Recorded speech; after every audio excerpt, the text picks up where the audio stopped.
recently, history hasn't been great for Utah basketball. It hasn't been great for BYU either so far this year. Chris, you call the games as part of the Texas Tech men's basketball radio crew that you work with. And look, Utah and BYU are going to face off. This is a game that is still the rivalry, so it has excitement with it. Both teams are not off to the greatest start. 2-3 in conference play. Excited that Utah's coming off back-to-back wins. Oklahoma State and TCU, they just bested. And yes, BYU beat Oklahoma State, but before that, losses to TCU, losses to Texas Tech. Texas Tech actually trounced both BYU and Utah. I'm going to lean Utah in this game because they're home and just the way they're playing right now. For you, what did you think of each team, and who do you think will come out on top? Yeah, there's a lot. I mean, in this league in basketball, it has been special, and it's no joke. I mean, I had a buddy tell me one time, and this applies in the Big 12 basketball realm: peacock today, feather duster tomorrow, because you can feel like top of the mountain one game, and the next game you're like, I guess we don't know what we're doing, or we're terrible. Yeah. And that's just the emotional wave. I mean, again, like you're saying, Utah, rough start to the league. Now you win a couple, it's like, okay, here we go. I mean, that's what this league does to you. Yep. And there's actually a lot of similarities in Utah and BYU. There's a lot of length, a lot of skill. I don't know if these are two of the better defensive teams, okay, or physical, but there's a lot of skill on the wing and a lot of shooting. And I think it's Coach Smith is fairly, he knows a lot of the Texas Tech staff, Coach McCaslin and Coach Linder from a long time ago. I think they see a lot of similarities in each other because they kind of came up the hard way to get to the Power 4 level. At the junior college or group of five or just lower level, and they've just kind of been grinders in the sport. So there's a lot of mutual respect and for Coach Smith. And the Madsen brothers, they're kind of the meter though, right? When they're playing really well, and they didn't play well, and now maybe Texas Tech has something to do with that.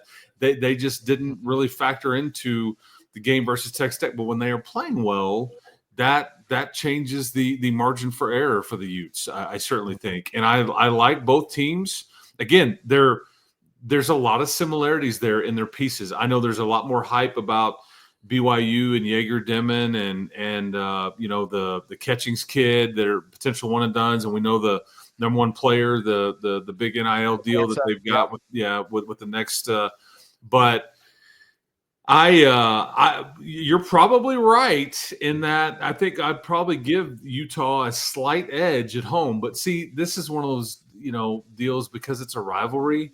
Mm-hmm. Who the heck knows, man? Yes. But it will come down to, and I don't mean to be Captain Obvious, it will ultimately come down to who hits shots, because Utah really struggled. I think they were like 8 of – I'm going off of memory here, but it's like 8 of 27 in the second half versus Texas Tech. And that just, again, whether it was the Red Raider defense or it was just one of those nights, but, and both of these teams are very capable of lighting it up. But if you're not, or you're kind of, medium hot instead of red hot, it could be the other guy's night. There's some interesting wrinkles too. A Utah assistant coach, he was a BYU assistant, then the coaching change, or actually Pope was still there, but he did decide to come over to Utah. So that was a plus at the time for Utah. But then he just went back to BYU this offseason, kind of burned the Utah Utes center on Utah. He left Utah to go to BYU in Keita. So there's some fun and interesting wrinkles to this rivalry as always. As I mentioned, I'm going to give Utah that slight lean being at home, but I mean, Cougar fans are definitely going to be there. I think it'll be a Utah heavy crowd, but they're going to be very easily able to travel well out to this one. So it should be a lot of fun. It should be a ruckus and rowdy atmosphere. And I'm looking forward to seeing what will hopefully be a Utah win. Yeah, I think the other key is points in the paint, because I think Traore, I think is how you say it. He's a load, and if you allow him to get his, it's a problem, because then that opens up everything else. Because like when the ball's going to him, I'm just telling you, he's shooting, he's going. Yeah. I believe it, if I remember right, left shoulder, right hand. But when they feed him, it's a black hole. But if he's not allowed to, so post defense will certainly be key, and just kind of limiting what he can do. But when I saw BYU, dude, Dimon was not. He missed a bunch of shots. You could see the talent, and he was best when passing the ball.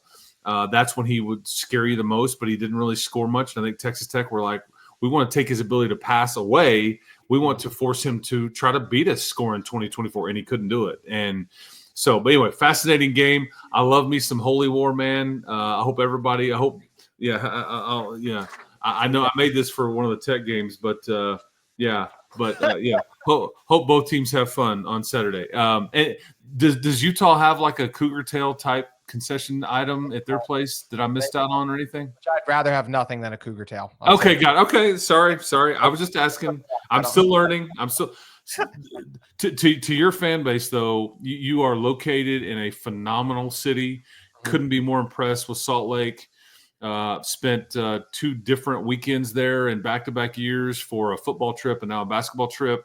It is one of the sweet spots of the U.S., man. I mean, and I, we were staying at one of the hotels kind of on Utah's campus or up the hill there, and just looking down on the city, just unbelievable scene. And everybody there is just unbelievably nice. And I'm glad that we are now conference mates and all those things. So anyway, but just wanted to make sure I said that. Yeah, I appreciate you sharing that, and it is something that's fun that they're in the conference and having Utah and BYU, and also having Texas Tech. They're building those new rivalries. We're going to play you guys in football in 2025, so that should be a lot of fun developing that new rivalry too. And Chris, really excited for it, and we just appreciate you making the time to stop by and come on. Make sure you guys keep it up with Chris's work at Locked On Texas Tech, and you'll be able to hear him on the call of the Red Raiders game this weekend. Chris, thanks for coming on. Keep hope alive, people. We'll talk to you everybody next time. JT, thanks for having me on. You're very nice to do this for us.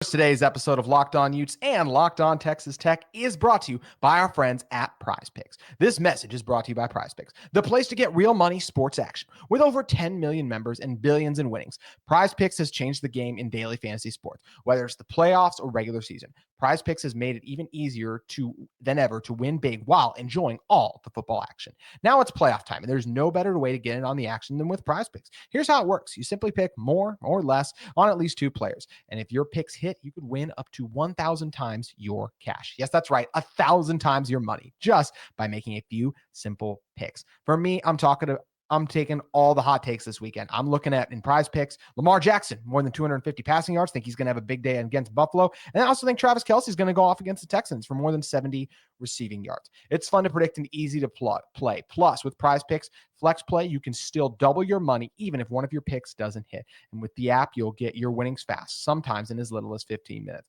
Ready to run your game this football season? Download the app today and use code LOCKEDONCollege to get $50 instantly after you play your first $5 lineup. That's right, $50 just for playing. Don't wait. Take your game to the next level with PrizePicks. PrizePicks, run your game today.